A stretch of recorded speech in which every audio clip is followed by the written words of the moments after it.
Kaixo eta ongi etorri jakindunera. Gaur, erroak ikusiko ditugu.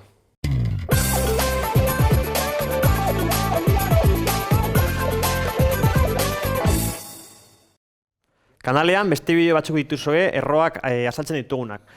Bideo honetan bakarrik adibide batzuk ikusiko ditugu, baina lehen da bizi birpaso txiki bat egingo dugu. Erroa hau izango litzateke.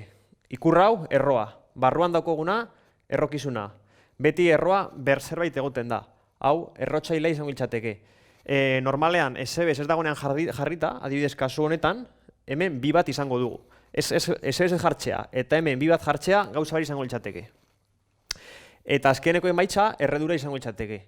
Hau eta hau berdina izan behar da. Eta orduen, hemen berrekizuna hemen dugunean errotzailea, berretzailea izenekoa, A izan behar da. Hemen barruan ikusten duguna. Beraz, hau ikusita, formula hauek kontuan izan da, hurrengo adibideak egingo ditugu. Hemen lehena, bederatzi. Bederatzi frakzionatu egiten badugu, zer izango litzateke? Erro, hiru, berbi. Beraz, hemen bi bat dugunez, bia bi honekin faten da, eta hemen hirua izango genuke. Beraz, bederatziren errokarratua hiru da, denok dakigunez.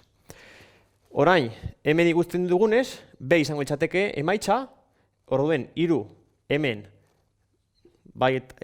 ikurra hau jarrita, honek esan gure dago hemen dagoena eta hemen dagoena gauza bera dela, beraz, hiru hemen jartzen badugu, berbi egingo dugu, eta izango dugu, bederatzi, hemen barruan duguna.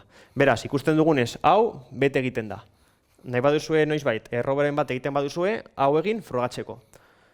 Hemen dugu rengokoa, erro lau. Hau B, bi,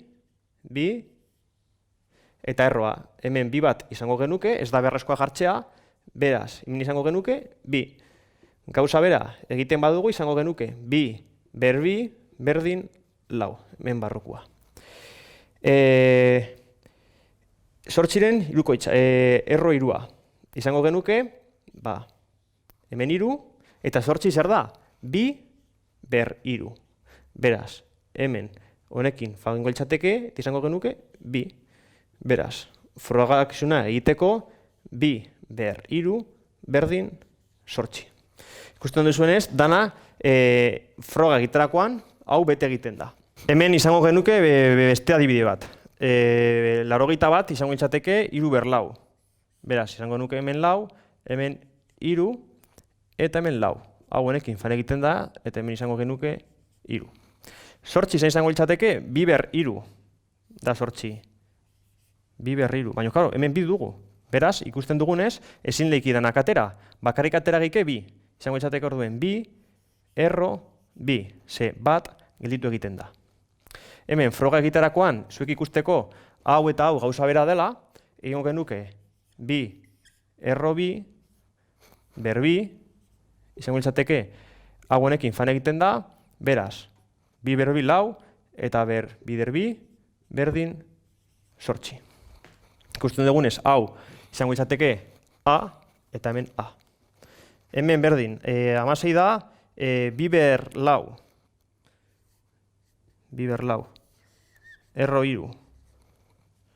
Hemen gauza bera, ikusten dugunez, hiru dugu eta hemen lau. Beraz, bat ezin atera. Bakarrik, bi bat.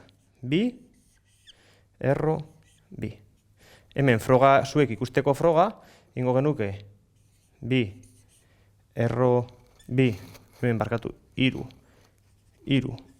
ber, hiru, hau honekin fan egiten da, beraz, hiru ber bi, 6, bi derbi, berdin, 12.